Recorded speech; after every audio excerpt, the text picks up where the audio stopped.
Hello chess lovers, I have a very aggressive attacking game for you played by a famous philosopher and economist, Karl Marx. The name of his opponent is Meyer and the game was played in 1867.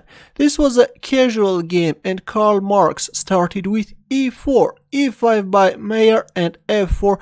Karl Marx is going for King's Gambit. He takes f4, King's Gambit accepted, bishop c4, g5. Of course, queen h4 check is also playable. White is placing the king on f1 square and then developing the knight with a tempo, but in this game we see g5, knight f3, g4, and instead of moving away his knight, Karl Marx castles kingside, going for Muzio Gambit, a very sharp line where white is sacrificing a piece in order to get a dangerous attack. Queen takes f3, queen f6, e5, sacrificing a pawn as well in order to open up the e-file. Queen takes e5, d3, intensifying the pressure on f4 square.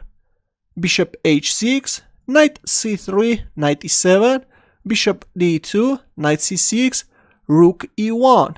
Though white is a piece down, but of course black has to be very careful because already all white pieces are developed and are ready to attack. Queen f5, knight d5, threatening knight takes c7 check, and black is placing the king on d8 square, both protecting the pawn, also moving away the king from this dangerous e-file. Bishop c3, rook g8, bishop f6. Now there is too much pressure on e7 and we see bishop g5.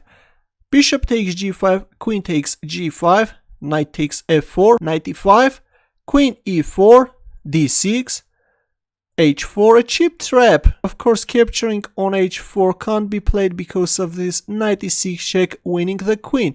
That's why after h4 we see queen g4, and now white captures on f7. Rook f8, bishop h5, moving away the bishop with a tempo, queen g7, d4, kicking away the knight from this beautiful outpost and opening up the e-file, still keeping pressure on e7 square, c3 protecting the pawn, and a strange decision by black a5. Black wants to activate his rook by bringing it on b6 square, but of course all this requires a lot of time. It was better to play something like knight f5.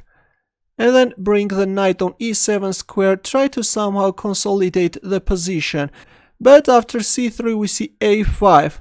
Now comes knight e6 check, bishop takes e6, rook takes f8 check, queen takes f8 and queen takes e6.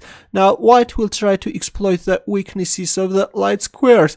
Rook a6, rook f1, first kicking away the queen from the f-file and then placing the bishop on g4, threatening checkmate in 1. Knight b8 covering the e7 square, but here comes rook f7 and Meyer resigned.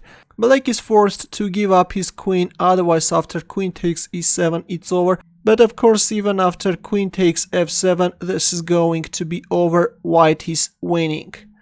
I think that this was a pretty impressive attacking game played by Karl Marx.